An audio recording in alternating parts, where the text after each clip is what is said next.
Muito bem, vamos lá. Vamos começar mais uma semana, começando direito aqui a nossa live de segundas-feiras, 7h30 da manhã. Eu sou André Roberto Machado, professor de Direito Civil e Direito dos Contratos, e utilizo esse espaço aqui para compartilhar com vocês o que tem de novo, quais são as atualizações da jurisprudência e da legislação, temas relevantes, questões tradicionalmente controvertidas ou questões inovadoras. A gente tenta sempre trazer aqui para debate nesse espaço público aberto, para que possamos difundir o conhecimento, possamos debater as teses, enfim, trazer as nossas dúvidas, as nossas convicções, as nossas opiniões aqui para esse espaço democrático de debate. Essa live acontece aqui no Instagram e depois também ela é reproduzida, ela vai para o meu canal no YouTube, André Roberto. Então, depois você pode assistir as lives anteriores, cada uma sobre um tema ou mais de um tema diferentes, ficam lá no meu canal do YouTube. Se você ainda não se inscreveu, fica aí o meu convite para você se inscrever no meu canal e acompanhar esses conteúdos que a gente vai produzindo por aqui. Bom, o pessoal está chegando aqui. Simone, muito bom dia. Neide, bom dia. Gilvana, bom dia. Deraldo, Flávio, Murilo, Edna, Manuela, Alcides, Gilvan, quem mais está por aqui? Jéssica, Lorena, Homero. Muito bom dia, Alexandre, seja bem-vindo. Cacilda, muito bom dia, Gabriela. Enfim, todo mundo que vai chegando por aqui nessa manhã de segunda-feira, sejam todos muito bem-vindas e muito bem-vindos. Informativo 862 do STJ é o nosso ponto de partida. Informativo 862 do STJ foi o último aí divulgado pela Corte Superior e dele eu estou destacando para bater um papo com vocês um julgado da terceira turma do STJ, um julgado da terceira turma do STJ, o recurso especial 2124-424-2124-424, originário de São Paulo, que teve a relatoria da ministra Nancy Andrighi e que, por maioria, julgou uma questão referente a inventário, mais especificamente a herança digital. Então, aqui, o meu ponto de partida do nosso bate-papo de hoje é uma questão que a gente não pode mais ignorar a relevância, que é a questão da herança digital. Como eu sempre faço aqui, vamos contextualizar e, a partir desse contexto, a gente analisa a decisão do Superior Tribunal de Justiça. Beleza? Bom, contexto. No século passado, ou melhor dizendo, até o século passado, porque não é algo que não era uma realidade exclusiva do século passado, mas também dos séculos anteriores, mas até o século passado, de um modo geral, aos herdeiros cabia não apenas aqueles bens patrimoniais da pessoa falecida, mais clássicos, como imóveis, dinheiro em banco, né, valores em contas, ações, não apenas esses bens patrimoniais mais tradicionais, mas também cabia aos herdeiros, cabia às famílias herdar os bens móveis e os elementos de memória da pessoa falecida. O que eu estou falando? Estou me referindo a diários escritos pela pessoa ao longo da vida, cartas que ela escreveu e não chegou a enviar, cartas que ela recebeu e que geralmente ficavam guardadas em baús, em cofres particulares, em gavetas. E no momento em que a pessoa falece, esses bens começam a ser acessados pelos herdeiros e pelas famílias.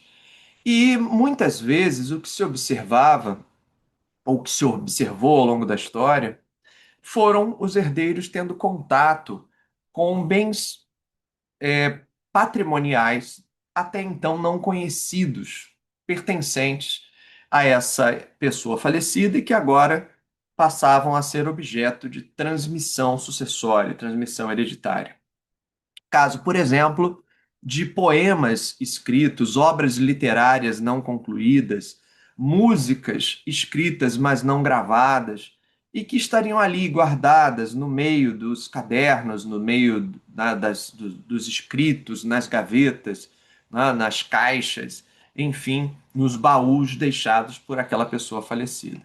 E ali, naquele momento, os familiares tinham a possibilidade de identificar o que daqueles bens de memória seriam bens personalíssimos, não dotados de conteúdo econômico, mas apenas realmente de uma referência de memória à pessoa falecida, né? Muito mais uma questão personalíssima da pessoa falecida do que patrimonial e sucessória, e outros bens eram identificados ou, né, eram passíveis de uma apropriação, eram passíveis de uma exploração econômica. Os produtos dos direitos da personalidade, como, por exemplo, obras autorais. Então, era possível ali fazer-se essa diferenciação, e muitas vezes a gente vai ver obras póstumas, obras literárias, por exemplo, póstumas, publicadas a partir dessa seleção feita pelos familiares que herdaram aquele conteúdo. E a gente vai ter ali, então, os sucessores podendo explorar aquele bem patrimonial que inicialmente, né, era desconhecido, que estava no meio de outros registros ou outras memórias, estas não dotadas de conteúdo econômico, mas restritas a uma questão de intimidade personalíssima da pessoa falecida.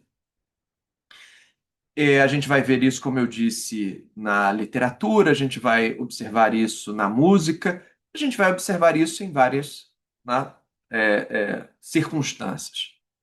Outra coisa que também se via até o século passado, mais frequentemente, ou pelo menos era mais comum de acontecer, era a pessoa ter guardado ao longo da vida bens materiais, bens corpóreos, dotados de valor econômico, deixados guardados, escondidos ali, ou pelo menos não compartilhados publicamente, e que acabavam sendo descobertos depois por esses herdeiros, por esses sucessores, no momento em que iam ali esvaziar armários, enfim, esvaziar os ambientes e descobriam verdadeiros tesouros, agora aqui no sentido econômico mesmo. Joias, papel moeda, dinheiro, né? Guardados em baús, guardados em cofres particulares e dos quais muitas vezes os familiares não tinham nenhum conhecimento prévio e acabam se surpreendendo com a existência daquele patrimônio inventariável.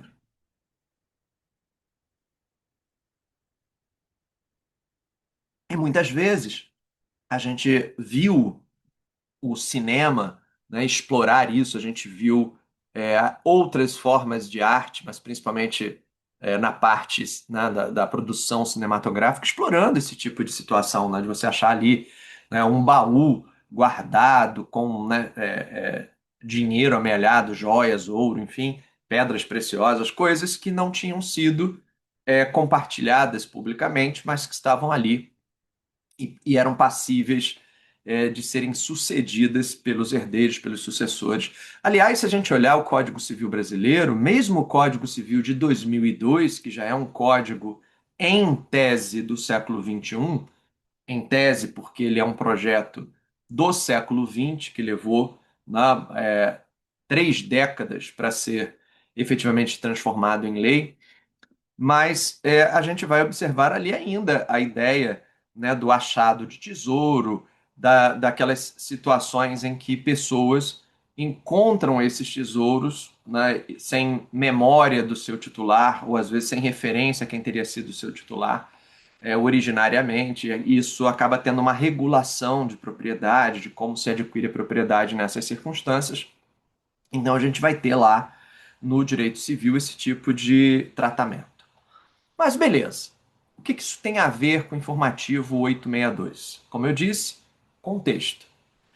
Porque quando a gente passa a observar o século XXI, a gente passa a observar a maneira como nós guardamos as nossas memórias, ou como nós nos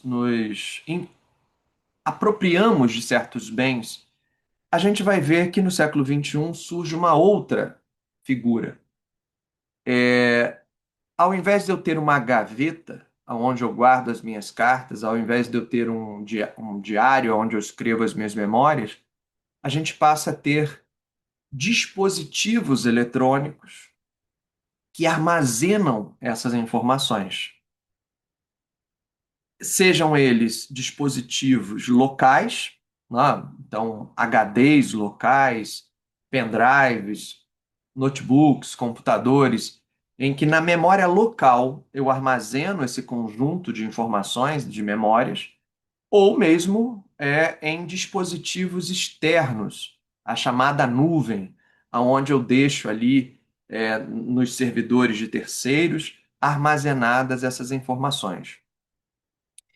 Além disso, a gente tem visto crescer, né, nos últimos anos o interesse das pessoas, cada vez mais pessoas interessadas em investir seu capital em ativos virtuais. Não mais apenas em ativos corpóreos que eu posso guardar numa gaveta, mas ativos virtuais, como, por exemplo, criptoativos, criptomoedas. Então, a pessoa pode ter bitcoins guardados, a pessoa pode ter tokens de utilidade representativos de um determinado bem corpóreo ou não. A pessoa pode ter ali aqueles ativos virtuais relacionados a certos jogos em que ela compra aqueles ativos, aqueles skins, e que têm valor econômico, inclusive podem ser revendidos muitas vezes. Há vários precedentes, vários, não muitos, mas há alguns precedentes da justiça brasileira que reconhecem esses ativos virtuais como passíveis, né, de valorização patrimonial e sendo, portanto, passíveis de negociação. E, além disso, a gente tem ambientes como este aqui, as redes sociais, em que eu vou produzindo, né, conteúdos estes que podem ser classificados como produtos econômicos da minha autoria, e há outros, né, conteúdos que não, esses são de caráter mais íntimo, mais personalíssimo e não dotados de valor econômico. E no meio disso tudo, portanto, existe uma virtualização. Né? Eu não vou desenterrar fisicamente um baú para encontrar dentro bens que até então não estavam, né, no domínio público ou no conhecimento dos herdeiros. Eu vou ter ali escondidos ou questões ali não tão conhecidas que estavam guardadas nesses repositórios digitais, nesses repositórios eletrônicos. Repito aqui, chamo atenção para os criptoativos, sejam eles moedas, né, virtuais, as criptomoedas, sejam outros tipos de ativos dotados de valor econômico. Isso trouxe um desafio adicional para o nosso século, que é como fazer para, no inventário, se regular a transmissão dos direitos sobre esses ativos e sobre essas memórias virtuais. Porque se antes a questão passava por abrir uma gaveta, acessar um cofre físico ou um baú e ali se poder fazer a seleção desse conteúdo e entender o que era bem dotado de valor material, né, de valor patrimonial sucessível, e o que seria apenas uma memória a ser preservada, não dotada de valor econômico, o que a gente conseguia ali fisicamente entender o que era uma carta que poderia ser explorada como um ativo autoral, né? Como uma memória que podia ser publicada em um livro. O que seria uma letra de música inacabada, mas que poderia ser aproveitada economicamente. Ou o que seria uma questão de foro íntimo a ser apenas preservada no campo das memórias familiares. No momento que a gente transporta tudo isso para um ambiente digital, a gente traz desafios adicionais, porque muitas vezes a família não tem acesso a esse conteúdo. não é tão simples quanto abrir uma gaveta ou um baú ou acessar um cofre físico. Estamos agora diante de ambientes digitais de acesso mais complexo. Contas nas redes sociais que têm o seu acesso, muitas vezes, restrito a uma senha conhecida apenas pela pessoa que faleceu. E que possuem regras de não sucessão automática desses conteúdos em rede social. Geralmente, as plataformas que gerem esses ambientes prevêem que não há um direito sucessório automático, ou seja, aquele conteúdo postado no perfil na rede social não se transforma automaticamente numa herança a ser sucedida pelos herdeiros. É preciso que se defina, né, que o titular daquela conta defina lá na sua política de uso, né, quando ele se relaciona com a plataforma, se ele vai deixar ou não alguém responsável por aquele acervo, com direito de acesso àquele conteúdo, como é que aquele perfil vai continuar existindo e se vai continuar existindo após a morte, né? Se ele vai ficar ali como um ambiente de lembrança, de memória em prol daquela pessoa, se aquele ambiente vai ser retirado, removido das redes de computadores. Além disso, na questão dos criptoativos, muitos desses criptos vão ser guardados em cofres, cofres agora tecnológicos, né, dentro de carteiras tecnológicas, onde eu vou armazenar ali esses ativos virtuais, esses criptoativos, é, e, e, para, e para os quais os familiares muitas vezes não receberam as senhas de acesso previamente. Os e-mails são as antigas gavetas de guarda de cartas. E se eu não tenho acesso ao computador, se eu não tenho acesso à conta de e-mail, eu posso, então, como familiar, não conseguir acessar essas memórias. Enfim, são novos desafios para essa nova realidade. No caso do julgado no informativo 862 do STJ, a gente dá um passo importante na direção de tentar entender como lidar com essa herança digital. Particularmente, eu não vejo essa decisão da terceira turma como chegamos à solução. Eu vejo essa decisão da terceira turma como uma lanterna que passa a iluminar esse caminho até então muito escuro, né? Esse ambiente que nós estávamos tentando tatear no escuro em qual direção seguir. Me parece que a terceira turma acende aqui, então, uma lanterna e tenta apontar numa direção, e a gente vai ter que ver se, de fato, na ausência de uma legislação específica, se o judiciário vai conseguir implementar, né, fazer desse direcionamento que a terceira turma aqui nos oferece, se vai conseguir realmente transformar isso em algo efetivamente prático que dê resposta a essa nova realidade. O Código Civil ele está com um projeto, né, de 2025 para reformar o Código Civil. Nesse projeto, o legislador ele vem pretendendo, né, propor algum tratamento legislativo para isso. Hoje a gente não tem esse tratamento legislativo. Hoje a questão fica no campo da interpretação analógica pelo julgador e das regras estabelecidas em termos gerais de uso por plataformas digitais, né? A gente não tem um regramento legislativo claro para isso, mas, como eu disse, tem projeto, que a gente não tem ainda lei. Também não posso dizer que esse projeto seja a solução de todos os problemas. Há muitas críticas a esse projeto de reforma do Código Civil, também nesse ponto dos ativos digitais, dos bens digitais. Mas, enfim, o STJ tenta aqui acender uma lanterna e apontar numa direção. Mas o que o STJ está, enfim, dizendo sobre o assunto? Bom, primeiro ele reconhece algo que já vinha no debate acadêmico, vem tomando aí algum espaço em dissertações de mestrado, em teses de doutorado, em artigos científicos, que é a questão justamente de existir uma herança digital. Existe uma herança digital que é composta por bens passíveis de sucessão. Além do que, existe um direito de personalidade à memória que a nossa lei civil prevê que os herdeiros tenham ali uma legitimidade para tutelar essa memória. A gente vai encontrar isso no artigo 12, parágrafo único do Código Civil, e também lá no artigo 20, parágrafo único também do Código Civil. Nesses dois artigos, 12 e 20, nos seus respectivos parágrafos únicos, há uma legitimação de certos sucessores na tutela da memória da pessoa já falecida naquilo que sejam os seus bens não patrimoniais. Porque os bens patrimoniais, esses são sucedidos mesmo através da herança.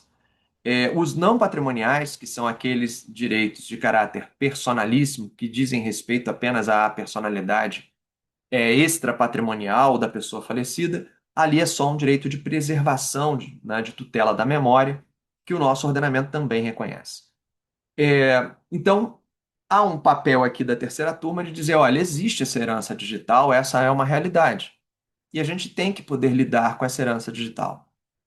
E como fazer? Bom, se eu, em vida, tive cuidado de deixar ali uma declaração de última vontade, um testamento, ou outro instrumento em que eu deixei uma pessoa incumbida de gerenciar esses meus ativos virtuais para poder fazer ali acontecer corretamente a sucessão do jeito que eu desejo, né? Se eu fiz ali um testamento dizendo, olha, eu quero deixar como responsável pelo processamento e pela gestão desse meu legado, quero deixar como testamenteiro fulano de tal, e eu quero que fulano de tal, então, seja o único a ter acesso imediato às minhas senhas, aos meus logins, aos meus códigos, e que ele ali faça uma triagem, ele identifique o que é bem patrimonial sucessível, o que é bens imateriais não patrimoniais de caráter personalíssimo,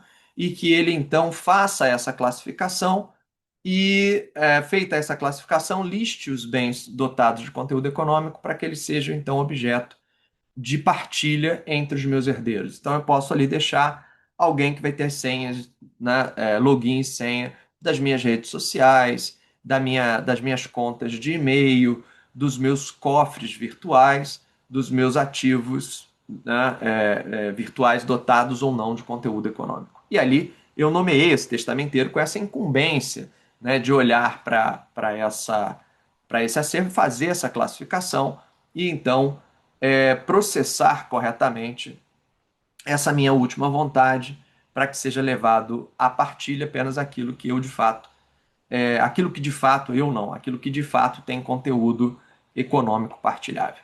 Mas se eu não fiz isso, se eu não deixei a minha última vontade, a maneira como eu gostaria que os meus ativos virtuais e a minha memória virtual ela fosse acessada pelos meus sucessores, se eu faleci sem deixar nada, nenhuma disposição a esse respeito, e veja, é possível deixar certas declarações nas próprias plataformas, né? Indicando quem seria ali o cuidador daquele conteúdo, o sucessor dele. Se eu não fiz nada, isso cria um buraco a ser resolvido, que é o que aconteceu nesse caso no âmbito do STJ, um buraco que precisava ser resolvido. A família pedia para que fosse assegurado o acesso ao dispositivo ou a dispositivos eletrônicos da pessoa falecida, para que dentro, acessando esses conteúdos, a família pudesse identificar o que seria um acervo patrimonial inventariável para fins de partilha e o que seriam elementos personalíssimos sobre os quais, né, os familiares não teriam direito de herança. E a discussão que se estabeleceu foi nesse sentido, se seria possível ou não assegurar esse tipo de direito e como fazer ao mesmo tempo preservar a intimidade da pessoa falecida, que muitas vezes não quis dar acesso a certas intimidades, nem mesmo aos seus familiares, queria guardar aquilo exclusivamente para si, E, ao mesmo tempo, o interesse legítimo dos herdeiros em saber se há ali herança sucessível. E aí o que o STJ decidiu, e aí é que eu digo que é uma lanterna apontada no meio dessa escuridão, né, é que haveria possibilidade de se instaurar ali um inventário digital com a nomeação de um inventariante digital. Alguém que vai ser nomeado pelo judiciário, pelo juiz do inventário, e que vai ser nomeado inventariante para o fim de acessar, classificar e avaliar os bens digitais existentes nesses dispositivos, nesses repositórios virtuais. Então, o STJ chega à conclusão de que, embora a legislação civil ou processual civil não preveja expressamente essa figura, que isso seria uma maneira de resolver esse vácuo, né, de descobrir se dentro daquele cofre existe apenas memórias não compartilhadas e cujo desejo era não compartilhar, ou se haveria ali dentro bens de conteúdo econômico cujo direito sucessório caberia aos herdeiros. E aí o que a corte então entendeu é que sim, seria possível instaurar-se esse inventário digital a par, né, ao lado do inventário principal. Então, eu sigo no inventário principal sobre aqueles bens já conhecidos e clássicos, tradicionais, sobre os quais a gente já tem todo um regramento de como fazer, e ao lado se instauraria ali essa inventariança digital, nomeando-se um técnico, um especialista, para fazer a avaliação dos conteúdos e conseguir classificá-los. Esse aqui é sucessível, esse aqui não é, esse aqui é de foro íntimo, esse aqui não é, e assim trazer para o inventário apenas aqueles bens que de fato sejam pertinentes, estejam compartilhados com os herdeiros e sejam objeto de uma partilha. Isso é, como eu disse, uma novidade, uma maneira da corte de preencher essa lacuna. Está usando aqui um instrumento que não tem uma previsão legal expressa, ele usa, portanto, uma analogia aos instrumentos existentes e funciona como a nomeação de um perito para que ele faça essa avaliação e essa classificação prévia e traga aos autos do inventário apenas aqueles bens que, de fato, seriam dotados de valor econômico e seriam objeto de partilha. É um caminho possível. Quais são as preocupações? Bom, tem várias preocupações, porque se eu simplesmente asseguro um acesso amplo e irrestrito sobre tudo que está armazenado nessas redes e nesses computadores e nesses dispositivos, muita coisa da intimidade da pessoa falecida poderia chegar ao conhecimento de familiares que justamente com quem ele justamente ao longo de toda a vida não quis compartilhar e que a gente não pode afirmar que ele teria tido o desejo de compartilhar. Como eu disse, no passado isso também acontecia, né? Aquelas gavetas trancadas, aqueles cofres fechados, aqueles baús, onde a pessoa guardava fotos, cartas, escritos, que ela também não queria partilhar, ou pelo menos não teria querido partilhar até o momento do seu falecimento, mas antigamente a gente acessava o bem móvel, né, o bem corpóreo, aquele móvel, aquela gaveta, aquele cofre, aquele baú, acabavam sendo, sim, transmitidos à posse dos herdeiros, os herdeiros acabavam abrindo e tendo acesso àquele conteúdo e tendo ali que fazer o próprio filtro do que seria um bem inventariável, que seria apenas uma memória a ser preservada, a ser guardada. E no caso do digital, a gente vive isso agora num ambiente novo e diferente. O STJ sinaliza nessa decisão que há conteúdos que não devem ser compartilhados se não foi a intenção do seu titular compartilhar. Conteúdos de foro íntimo, caráter personalíssimo e sem valor econômico, que os familiares, os herdeiros, não teriam o direito automático a terem acesso. Então, parte desse conteúdo poderá sim ser objeto de eliminação, né? Aliás, as plataformas digitais, como Instagram, Facebook, por exemplo, já vinham defendendo essa tese, né, de que os conteúdos dos perfis, principalmente os perfis privados e tal, teriam ali um caráter não sucessível, né, e por isso seria legítimo eliminar esse conteúdo, seria legítimo que a plataforma, ao identificar que a pessoa faleceu e não deixou nenhuma disposição de vontade, indicando que aquele perfil permanecesse é, é, existente, né, que aquele conteúdo permanecesse conservado e administrado por alguém indicado ali na plataforma, mas que no silêncio aquilo pudesse ser até ou mais, às vezes não tem nem silêncio, às vezes a pessoa marcou o desejo de que seu perfil seja eliminado após a sua morte, porque essa é uma opção, né?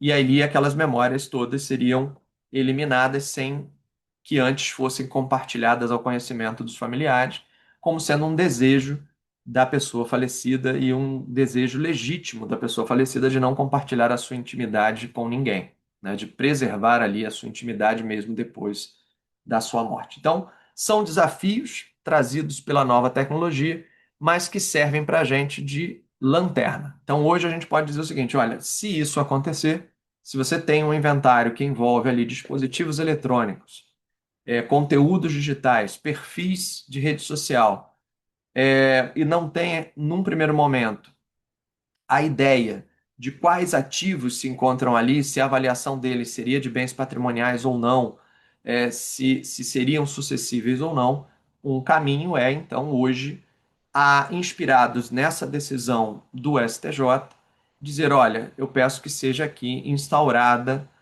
uma inventariança digital, que seja nomeado um inventariante digital apto, tecnicamente, a fazer essa investigação, né? A obter esse acesso, a classificar o conteúdo e a avaliar os bens patrimoniais digitais que estejam ali dentro, identificados e classificados, justamente para que depois o resultado dessa inventariança digital possa ser transportado ao inventário comum e ser objeto da respectiva partilha. Então, são elementos desse mundo novo que a gente vai se deparando nesse precedente inovador aí do STJ, do STJ, da terceira turma do STJ, e que está contido no informativo 862. Repetindo o número do julgado, mas eu vou colocar no texto aqui embaixo: RESP 2124-424, originário de São Paulo. RESP 2124-424, originário de São Paulo. E fiquem atentos, porque esse será certamente um tema cada vez mais frequente no nosso dia a dia da advocacia e da nossa vida em geral, porque isso não interessa apenas a advogados, isso interessa a todos aqueles que sucedem pessoas falecidas que possuíam não apenas bens físicos, materiais, corpóreos, mas também bens virtuais de diversas categorias. E isso hoje é uma realidade presente em praticamente todas, né, as famílias, né? Então, essa é uma realidade. Se eu deixo tudo organizadinho, é mais fácil. Aliás, isso é uma questão que a gente tem que orientar os nossos clientes. Quando os nossos clientes nos procuram hoje com preocupações sucessórias, a gente deve orientá-los a deixar um testamento ali falando sobre esse acervo digital, ou né, um documento apto a regular essa sucessão digital, né, inclusive com logins e senhas, de alguma forma mantidos em sigilo, mas aptos a serem acessíveis por aquele indicado como sendo o testamenteiro, né, a pessoa que vai cuidar de executar o testamento. Isso é muito importante, né? É... Neide, vai encarecer o inventário? Vai, sem dúvida. Se eu tiver que fazer a nomeação desse inventariante digital, e ele é um especialista eu vou criar aqui um custo, eu vou ter aqui um custo adicional, e é um custo, de certa forma, no escuro, né? Porque não significa que ao final do trabalho desse inventariante digital, de fato, a gente vai identificar a presença de bens digitais com valor econômico que justificassem o custo que se teve com o procedimento. Isso é um fato, né? Então, por isso seria tão importante que as pessoas que têm esses ativos deixassem isso antecipadamente registrado sob a forma de uma declaração de última vontade, um testamento, por exemplo, uma maneira de facilitar a vida dos sucessores depois. Mas não tendo, a gente não pode ignorar o valor que esses bens podem ter. Não apenas aqui eu estou falando do valor afetivo, mas especialmente do valor patrimonial, né? Muitos desses bens têm valor patrimonial, assim como tinham no passado os escritos inacabados, as letras de música nunca gravadas, as composições ainda não divulgadas publicamente, ou outros, né, ativos que ficavam guardados, ocultos, não públicos, e que depois a família só ia ter acesso e partilhar, né? E ter ali a grata surpresa de ter encontrado um tesouro quando abria o baú, quando acessava aquela gaveta fechada com chave, e aí ia ver que de fato o que havia por ali, né? Aqui a gente tem um caminho um pouco mais árduo, porque a gente tem que enfrentar os desafios tecnológicos, né? Sem dúvida, é,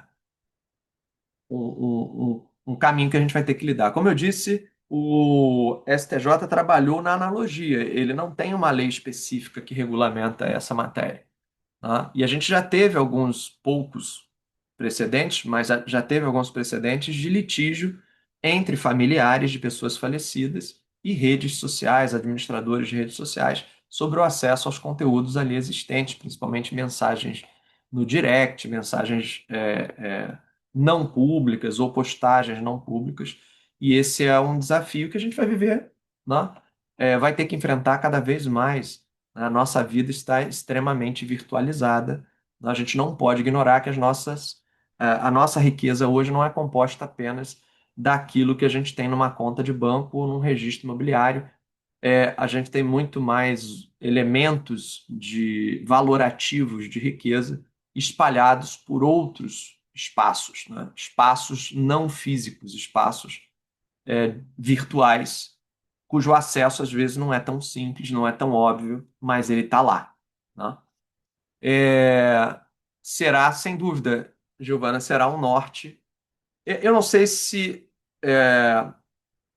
um norte para o legislador se inspirar, mas a gente tem visto que sim, na medida em que algumas decisões inovadoras das cortes superiores se mostram bem-sucedidas, o legislador tem replicado isso quando regulamenta a matéria, né? É, então, aqui é Sandy Piana, o que empresa ou órgão público deve fazer quando familiares pedem acesso a gavetas, pendrives do falecido, né? Dentro dos seus servidores. Eu imagino aqui que empresas e órgãos públicos no sentido de serem empregados, né? Trabalhadores, servidores. Então, isso está dentro desse desafio, né? Mas, de um modo geral, o acesso, ele pelo menos dos ambientes físicos, como gavetas, né, como armários, eles são historicamente assegurados, né? Os herdeiros têm o direito ali de ter o acesso àqueles bens que estão guardados ali dentro, porque a priori são bens que são sucessíveis por herança, porque são bens físicos. No ambiente digital, é um pouco mais complexo, porque não é pacífico, ao contrário, é muito controvertido que aquilo que está registrado em servidores, principalmente em servidores de comunicação, como, né, e-mails, mensagens e tal, ambientes que a pessoa não necessariamente quis, né, aplicativos mensageiros como o WhatsApp, que a pessoa não quis compartilhar, ou pelo menos não ficou claro que ela tivesse querido compartilhar, e que podem ser questões de foro íntimo que não caberia o acesso. Aí, nesses casos, eu acho mais complexo que a empresa empregadora ou o órgão empregador que ele simplesmente libere o acesso aos herdeiros, ou compartilhe aquele conteúdo com os herdeiros sem uma ordem judicial que autorize ou que determine esse compartilhamento. Aí é bem mais complexo, porque eu posso ter outro tipo de responsabilidade. Algum herdeiro que se opunha ao acesso àquele conteúdo e que entende que aquele conteúdo compartilhado violou a intimidade da pessoa falecida, pode, ao contrário, pleitear ali uma indenização por danos morais, tendo como consideração a memória da pessoa falecida violada, lá nos termos do artigo 12 e do artigo 20 do Código Civil, e acabar saindo mais caro para a empresa do que ser cautelosa e manter aquilo ali em sua guarda. Também não sugiro que se elimine imediatamente, porque isso também pode gerar um outro dano, né? Então, que se armazene aquilo com acesso restrito, e só compartilhe embasado numa autorização judicial a esse respeito, porque aí isso tira o peso sobre esse empregador. Né? Gavetas e armários têm sido mais comum que se imagine que o que tem ali dentro sejam bens, né, móveis, utensílios que seriam sucessíveis. Mas na questão dos registros de conversas privadas ou de anotações de caráter privado, que podem ter alta carga de foro íntimo, ali é mais, né, bastante mais complicado. Muito bem, muito bem. Então vamos. Deixa eu ver quem mais aqui. Professor, o inventariante digital tem o dever de sigilo e ele será nomeado pelos herdeiros e é obrigatoriamente diferente do inventariante dos patrimônios físicos? Excelente questionamento. Vamos ter que ver como é que isso vai na prática implantar, mas essa decisão do STJ aponta para uma outra pessoa que não é um inventariante tradicional. Ele é um inventariante nomeado pelo juiz de acordo com a sua competência técnica para lidar com aquela informação. Eu entendo sobre o sigilo que sim, que esse inventariante ele vai ter um dever de sigilo sobre o conteúdo acessado, não somente para com terceiros, mas também para com os herdeiros. Por quê? Porque se ele simplesmente for abrir o conteúdo e entregar tudo aberto para os herdeiros, talvez eu então não precisasse de um inventariante digital. Eu precisaria, pura e simplesmente, de um técnico capaz de abrir uma chave, né, de quebrar uma senha. Não me parece que seja isso. O inteiro teor desse julgado ainda não foi disponibilizado, mas pelo que já foi disponível na notícia, me parece que a função desse inventariante digital será justamente manter essa informação em sigilo, classificá-la previamente e aí disponibilizar as informações para o inventariante do inventário tradicional, aquelas informações que sejam classificadas como bens sucessíveis. Isso porque a notícia divulgada no informativo dá conta de que certos conteúdos não seriam sucessíveis, portanto, não seriam partilháveis pelos herdeiros, né? Não seria algo é, atinente à herança, mas à personalidade, à intimidade e personalidade da pessoa falecida, cujo interesse, né, de ver isso transmitido ou tornado público, né, ou transmitido aos herdeiros, não fique caracterizado. Então, entendo que sim, que há necessidade desse sigilo e que esse sigilo se opere, inclusive, em relação aos herdeiros, para que não se viole aquilo que seria a intimidade, o foro mais íntimo da pessoa falecida, que eventualmente esteja ali. E veja, às vezes não é só a pessoa falecida, às vezes é um terceiro com quem essa pessoa falecida se comunicava em caráter sigiloso e que não tinha ali nenhuma menção ou nenhuma intenção de compartilhar. Às vezes são, inclusive, pastas criptografadas com conteúdos que se queria manter, né, escondido. É claro que no passado nós vimos isso acontecer, e esses segredos serem revelados no momento em que se abriram baús. Mas agora que a gente está lidando com espaços digitais, a preservação dessa intimidade tem prevalecido, né? A gente tem precedentes reconhecendo o direito à manutenção desse sigilo, desse não compartilhamento desses conteúdos de foro íntimo, nem mesmo com os herdeiros. Então, me parece que o lógico aqui é que esse inventariante digital, esse profissional, nomeado pelo julgador, terá esse dever de sigilo e de classificação, né? E aí, uma vez classificado, se trará a público, se trará aos autos do inventário aquilo que caiba de fato aos herdeiros.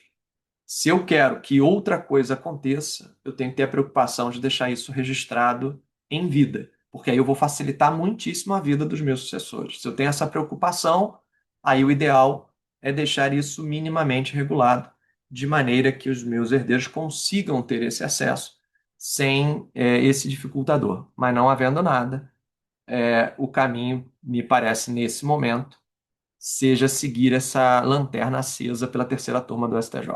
É o melhor caminho? Vai se mostrar bem sucedida?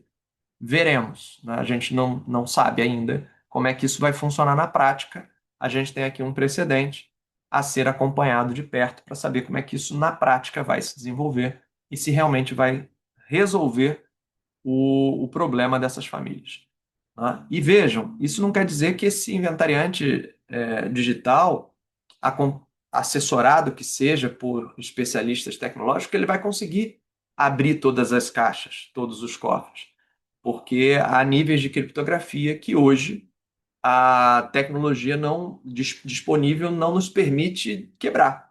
Então, se eu não tenho a senha de acesso, eu não tenho a chave, potencialmente posso, né, ter aquele conteúdo guardado, ele vai ficar guardado ali, esperando que uma tecnologia nova surja que permita que a gente consiga acessar aqueles conteúdos. Nem tudo que vai ser ali objeto dessa inventariança digital, esse inventariante vai ter êxito em conseguir acessar. Ainda tem esse problema, né, que é o problema de que, em alguns casos, né, principalmente de blockchain, né, de chaves de acesso a certas carteiras, que essas chaves não sejam hackeáveis, né? Você não consiga quebrar sem senha, pelo menos não com a tecnologia disponível hoje. Pode ser que daqui a algum tempo a gente consiga, mas hoje não conseguiria. Maravilha? Então, fechamos aqui nossa live de segunda, começando direito, com um tema bem diferente daqueles que normalmente a gente bate papo por aqui, na esteira aí do informativo 862 do STJ, essa questão de um inventário digital que a gente tem muito a aprender, muito a entender. Como eu disse, eu vejo essa decisão como uma lanterna apontando em uma direção e acendendo uma luz de atenção, uma luz amarela, para que a gente pense nisso quando estivermos orientando hoje os nossos clientes, quando eles estiverem pensando em planejar a sua sucessão, para que esse planejamento não se restrinja apenas ao planejamento dos bens tradicionais, mas que também a gente pense e oriente maneiras de planejar a sucessão também desses bens digitais, sejam aqueles dotados de imediato valor econômico, sejam aqueles que sim, representam as memórias daquela pessoa falecida. Sandra, eu que agradeço a presença de todos vocês, a participação de todos vocês, e vamos começando essa semana de direito, e que vocês tenham uma excelente semana, muito produtiva, muito feliz, muito alegre, e eu vou voltando por aqui. Essa semana eu vou gravar aqui um outro vídeo, aí não como live, mas vou divulgar aqui. Já está selecionado em cima de uma matéria do Valor Econômico sobre cláusula de eleição de foro em contratos empresariais,